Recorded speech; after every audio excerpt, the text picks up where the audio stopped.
侯爷，此人正是当年伊莫言的手下。大战之后，伊莫言部全军覆没，只有他被妇孺救走，躲在山洞里苟延残喘至今。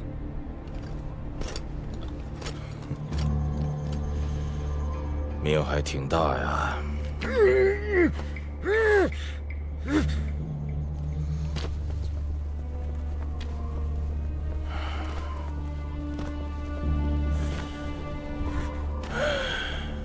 你活着还有什么意义啊？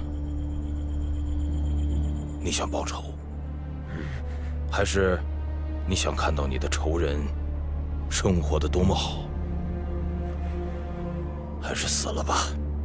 死了，你就可以看见你的铁大二王，也可以看见曾经和你并肩作战的弟兄，也可以看见你日夜思念的家人。不管怎么样，都比你现在这样活着强。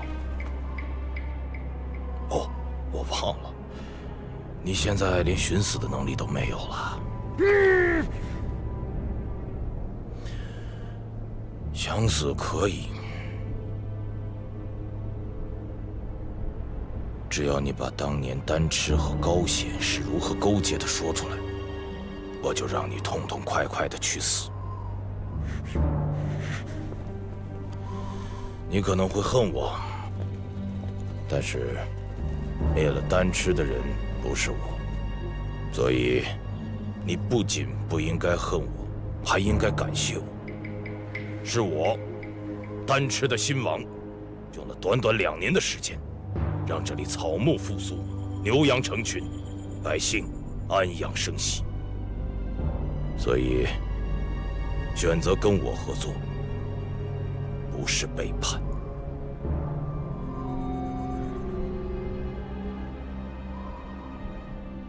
父亲，女儿从未见过皇上如此痴迷一个女子。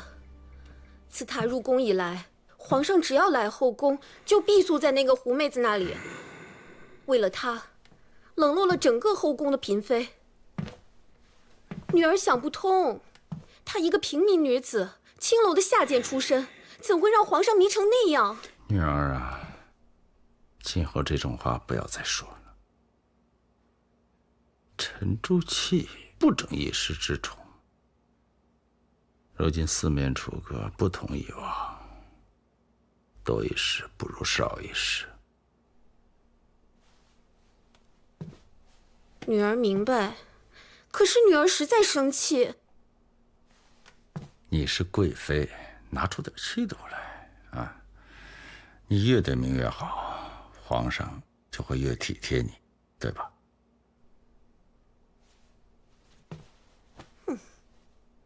女儿知道了，女儿不过是发发牢骚罢了。你若想让皇上来，就去找太皇太后。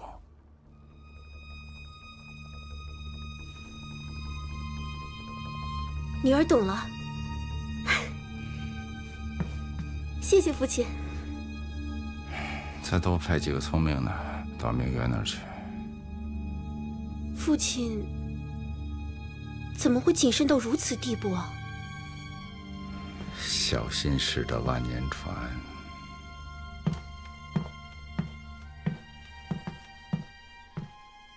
女儿知道了。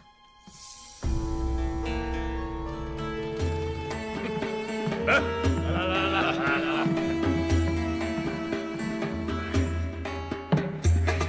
下去吧，下去吧。这杯侯，酒也喝了，舞也看了，来此什么目的？直说吧。说不王不要紧张，本侯这次来就是来送礼的。不要绕弯子嘛。我这点玩意儿可比不过西境安护府高大人的礼丰厚啊。要说高大人败给我那几座城池，那的确算得上是厚礼。硕伯王您也不想想，这天底下哪有那么便宜的好事白白的落在你的手上啊？什么意思？这边关将领与异族暗通款曲，前线佯装不敌，换来的是追加兵权和粮饷，朝廷也不得不倚重和加封边关将领。日复一日，年复一年，边关总也不太平，这边关将领的作用就越来越重要了。这养寇自重的玩法，从古至今呐，也不是什么新戏码了。这高云明也许过去是个可背靠的大树，但是他现在四面树敌，皇上对他的信任也大不如前，已经开始着人排查他。你硕伯王是他最后一招，他想利用你们硕伯一族做殊死一搏。硕伯王不想在他倒台之前做他的垫脚石吧？赵某手里握有高显当初与丹池勾结的确凿证据，硕伯王有没有兴趣看一看？想想丹池的下场吧。不过话又说回来，如果不是丹池自取灭亡，本侯今天也不会来这儿送这份大礼。那接下来就看你硕伯王领不领这份人情了。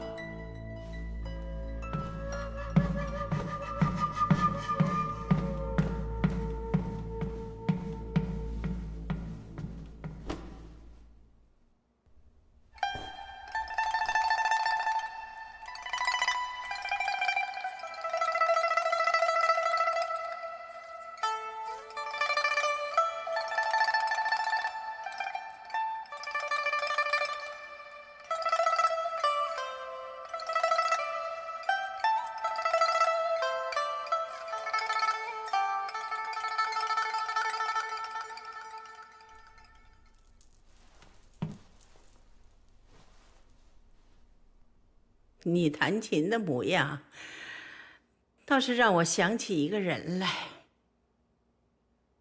难怪呀，皇上欣赏你。何况呢，你又救了皇上，这很自然。不过呢，我知道你是个聪明人，做事一定会有分寸的。明月明白，太皇太后的教导，明月定铭记于心。平日里可读些书？回太皇太后，明月平日并未读过什么书，只是无聊时读些诗词。哦，那女诫呢？你可读过？没读过。好，拿上来。哀家呢，就送你这一套，拿去读读，每日抄写3遍，这可对你又有益又有利。谢太皇太后。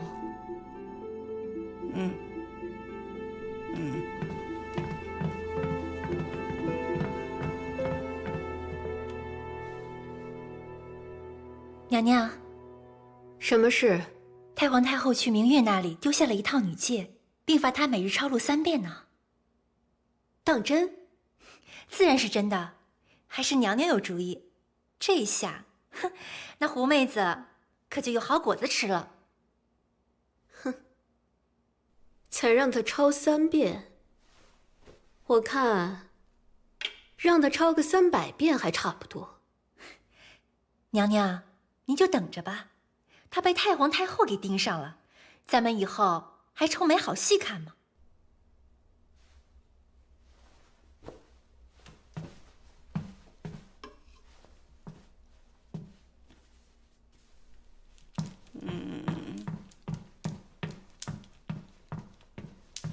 太皇太后，今天咱们宫中啊，可要热闹起来了。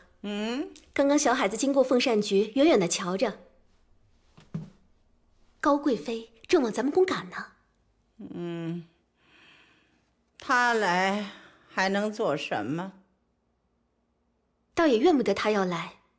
听说自从那位来自青楼的明月姑娘进了宫，皇上进后宫就没去过别的地方。就说我歇息了。太皇太后不见他了？不见。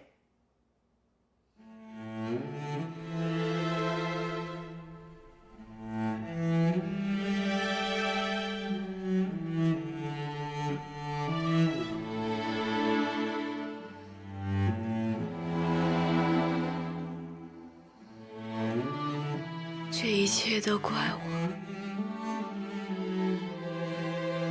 是我害死了所有人。因为我爱上了顾小舞，我早就知道，他不是我的顾小舞，我的顾小舞早就死了。可为什么又让我想起来？天神这是在惩罚我吗？惩罚我，所以让我爱上同一个无情的人；惩罚我害死了身边那么多无辜的人；惩罚我，让我一直清醒而痛苦地活着。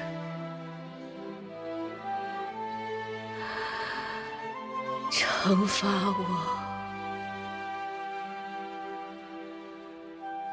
惩罚我。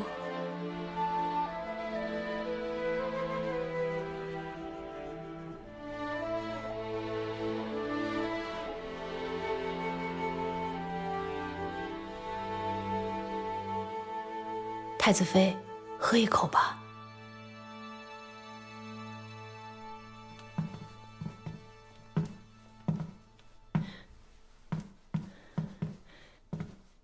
太子殿下，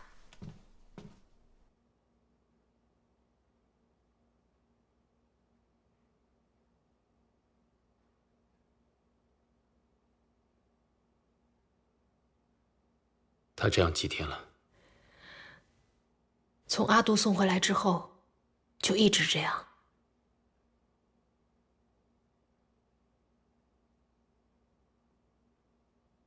吃过东西吗？连一滴水都没有喝过。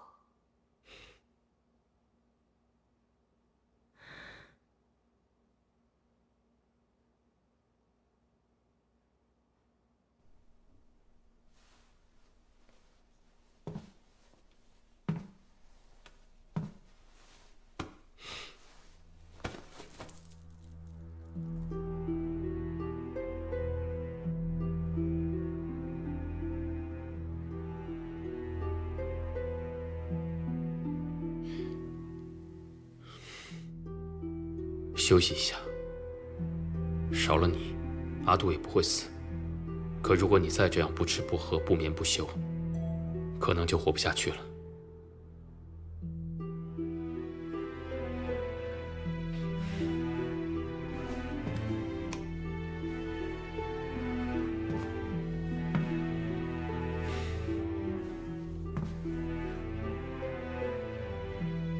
把粥喝了。如果你不喝，我就立刻派人把阿杜抬走，你就再也见不到他了。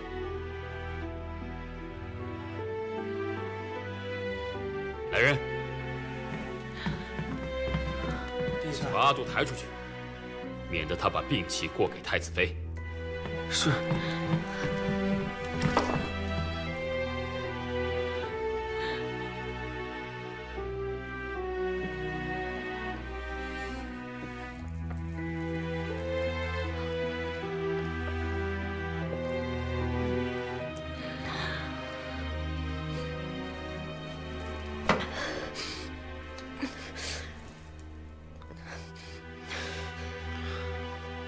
我喝完了。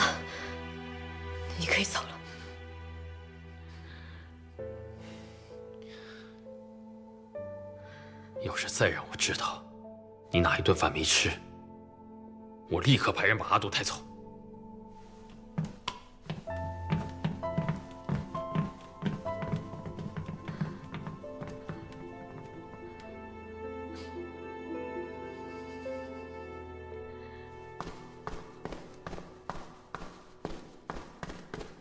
殿下，边关赵大人的密报。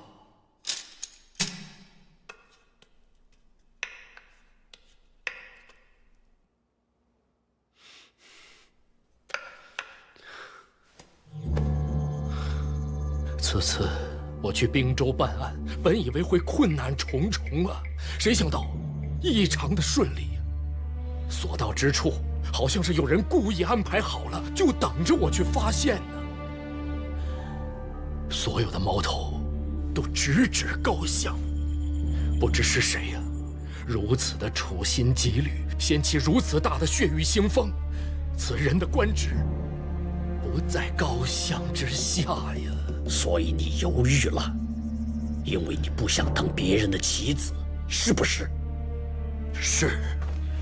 你、我和每一个臣子，都是这庙堂上的一笋一毛。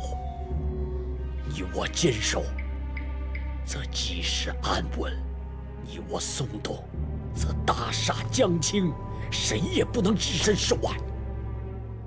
如果你白读了这些圣贤书，那就等着看着这庙堂土崩瓦解、坍塌倾覆，埋葬所有人，也把你我共同埋葬在其中吧。罢了，既然西大人你将生死置之度外，我就陪你一起去，就算搭上这条老命，此案我也要一查到底。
父亲，原来自杀举子的领头是一个老秀才，此人祖籍滨州，跟宗焕是同乡。30几年前，宗焕便是跟着此人开蒙念书，所以他算是宗焕的恩师啊。看来这几日我隐隐的忧心，不是没来由的。宗焕，宫里有什么消息？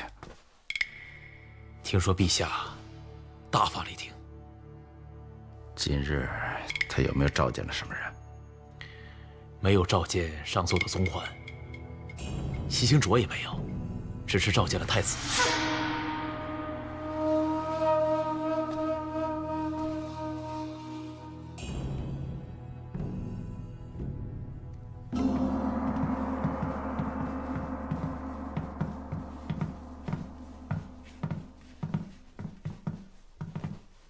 贵妃娘娘，妾身给皇上请安。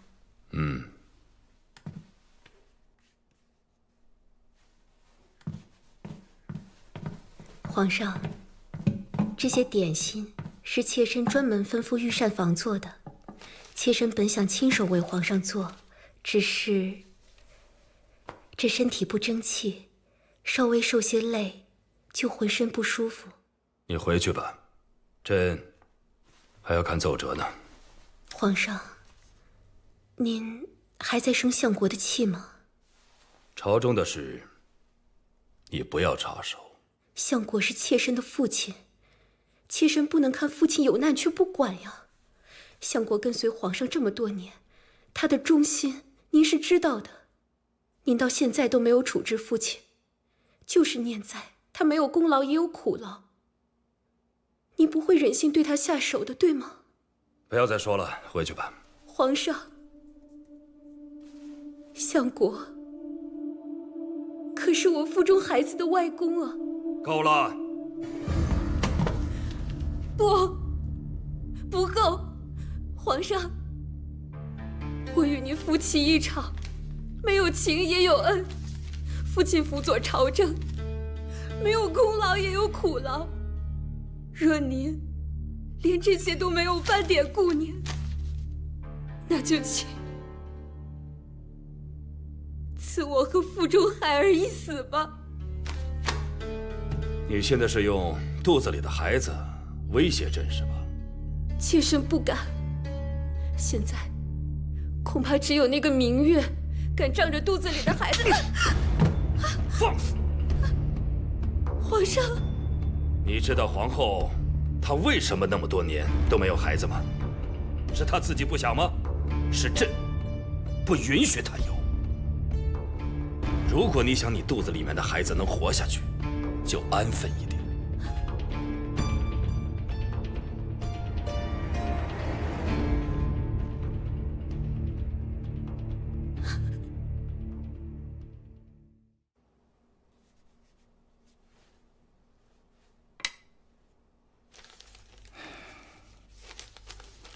坤儿，你火速派人把这封信送到你大哥手里。送到之后，你最好也火速离开。父亲，难道我们没有一点回旋的余地吗？太子和陈征筹谋在了一起，这把剑早就对准了我。千防万防，放过了最该放的一个。果然是我看着长大的。那皇上就不念一点旧情吗？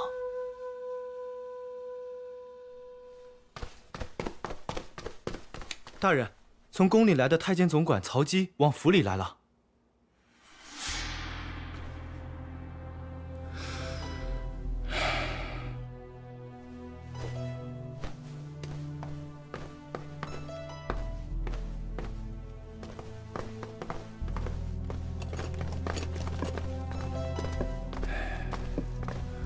曹公公进宅，不知所为何事啊？啊，官儿看茶。是。哎，高相，不用客气了。贵妃突发重疾，恐怕凶多吉少啊。皇上请高相即刻进宫。什么？妹妹身体一向康健，怎么会突发重疾呢？是不是腹中的黄胎有恙？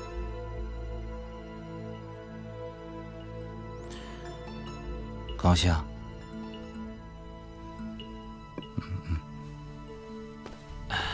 公公，哎，这是做什么？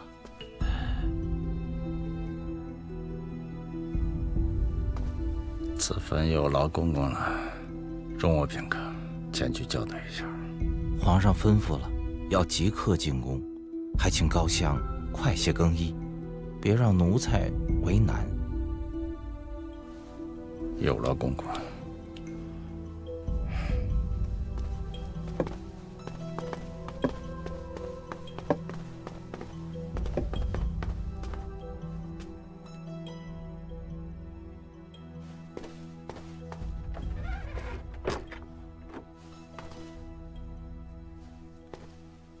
记着我跟你交代的事情，把信稳妥的送出去，然后即刻离开上京，妻儿财物一律不要，切勿犹豫，一刻都不要停留。记住了。父亲，那您呢？我进宫也好，或许能给你争取点时间。父亲。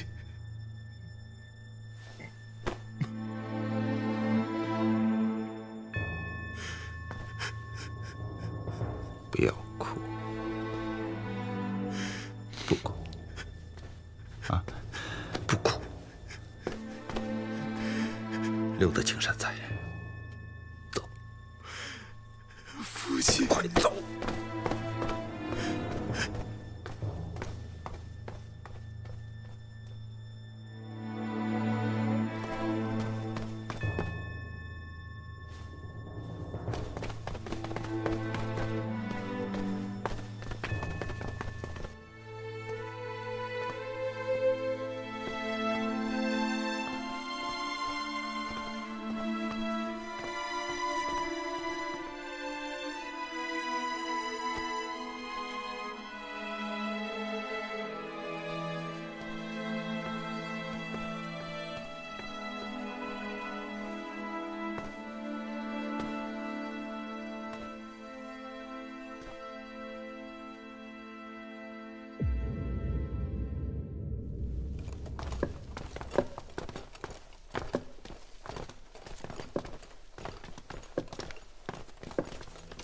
曹公公，这不是去华西殿啊，这好像是去弘文馆的路啊。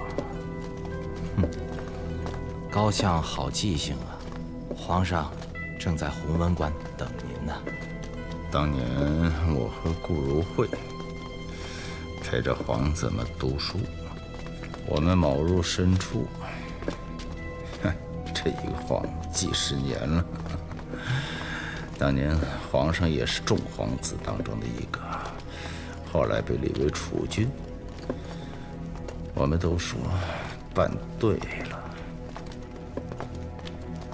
你说我们当年办皇上，到底是办对了，还是办错了？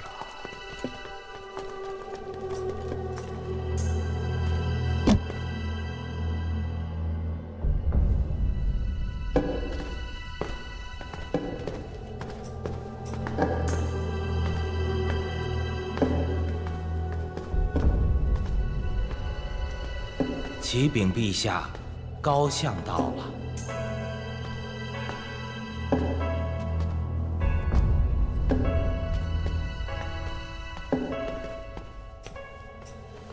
臣见过皇上。高一鸣，你可知罪？不知，还请皇上明示。你这么一直歪着头说话，不觉得累吗？臣明白了，这就是皇上所说的臣之罪。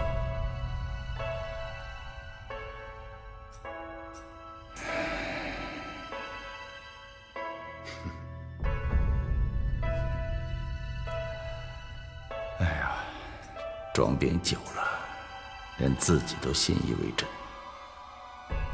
皇上是什么时候发现臣装病的？朕早就知道了，那为何不戳穿？你还记得我们年轻的时候在围墙上面看狮子捕猎野羊吗？狮子它不在乎那只羊到底是老的、幼的、残的，还是病的，它在乎的是它有没有饿。规则是狮子定的，不是野羊。你的外甥女、你的女儿是朕封他们为皇后、贵妃，你的儿子是朕封他为大将军，这些荣耀都是朕给你的，要不然你连站在朕的旁边唱戏的资格都没有。可你呢？勾结皇后、贵妃，在前朝后宫培养你的势力，还让你的儿子在边关那边养寇自重。你以为这些事朕一点都不知道吗？直到宗焕查出科举舞弊一事原来出自你手，百姓怨声载道啊！朕还是给压了下来，没有即可把你发落。于明啊，于明，你有没有想过该怎样报答朕？这江山自然是皇上的，臣就是皇上手里的浮尘，哪里有灰尘，皇上的手挥到哪儿，臣就要替皇上把那灰尘抹掉。要说臣演戏，臣这辈子演的最好的戏，就是配合皇上演的那出戏。高一鸣，你的胆子真够大。若如此，臣确实有罪。无论你说什么，今日你一定要死。皇上英明。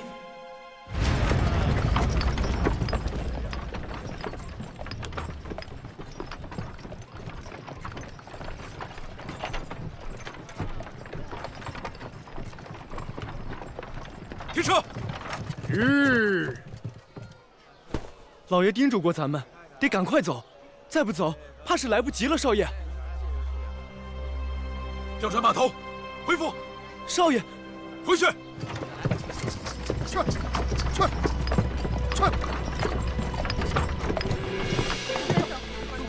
快点！快走吧，再不走就来不及了。相公，那年上元节进宫，太皇太后赏我的夜明珠钗怎么不见了？你说说你，这都什么时候了？再不走，谁都走不了了。走，走出去也是个饿死，还不如现在就死在这里算了。你看看你这个样子，我还不如不回来呢。快点！找！你死有余辜。皇上是说明月之事，她只是朕一个心爱的女人而已。你为什么三番五次要置她于死地？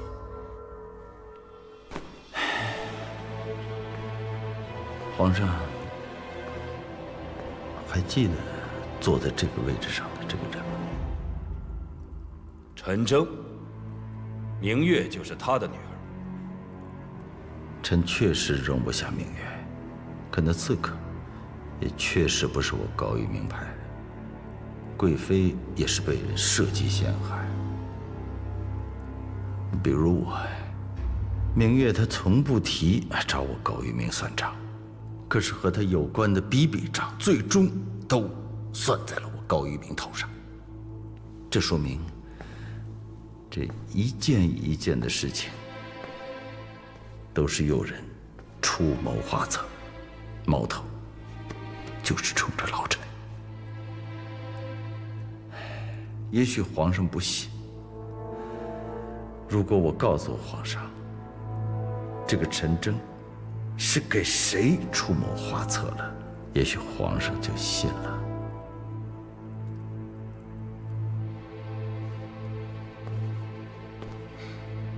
那他到底给谁出谋划策？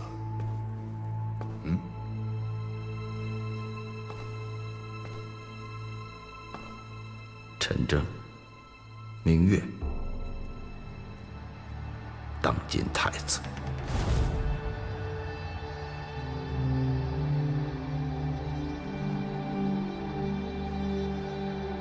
太子，高玉明啊，今日你在死之前还给朕添堵，你做到了。臣认罪认死，只是惯性使然。在临死之前，臣总是想为皇上再尽一份心。哦，为什么？臣有一事相求。说。臣请皇上恩准，看在贵妃腹中怀着龙种的份上，留她一条性命。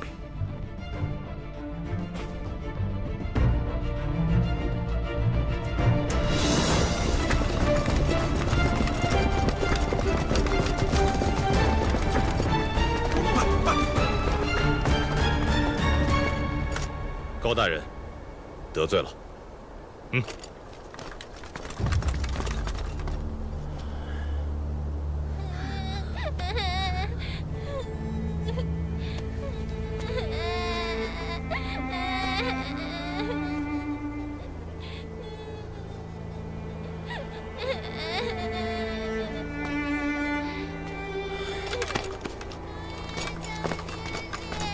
相公，老爷，相公。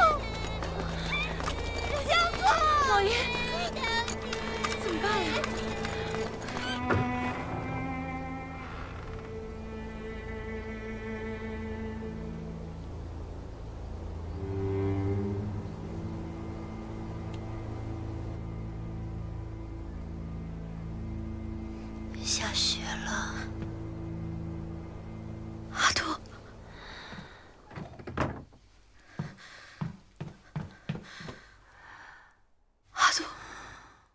阿杜，下雪了，下雪了。若是在我们西周，下雪的日子肯定还会早些。阿杜，你终于醒了。公主，对不起。为什么要说对不起？阿杜让你担心了。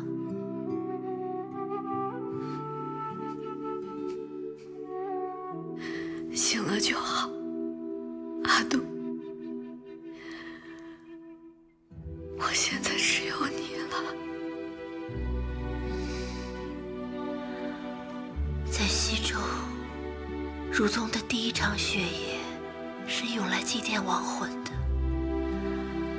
这样那个人的魂就会从白雪来的地方渡入无罪的轮回。公主，若你真的原谅他了，就让阿杜今夜在院中为他祭奠吧。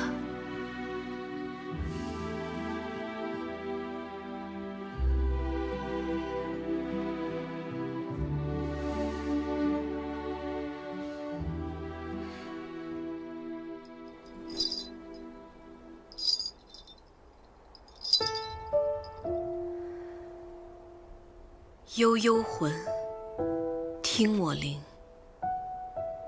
月下铜铃，叩君门。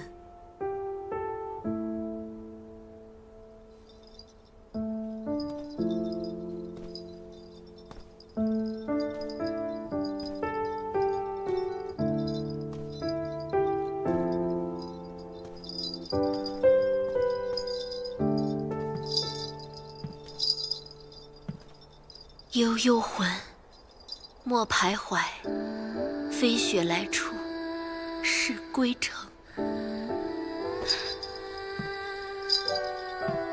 悠悠魂，何愁行？生生世世，有凡尘。悠悠魂，听我铃，铃声指引入轮回。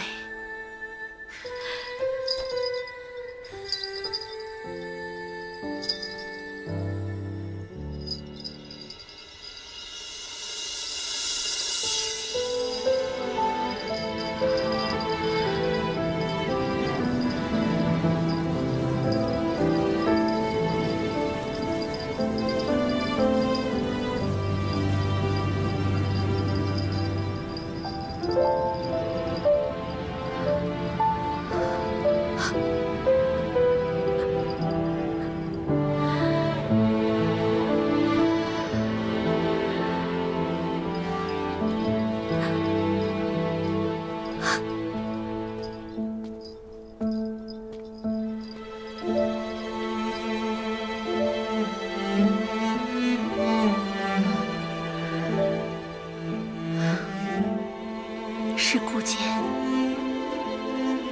他走了。他有了他的归宿。公主啊，我们该回西周了。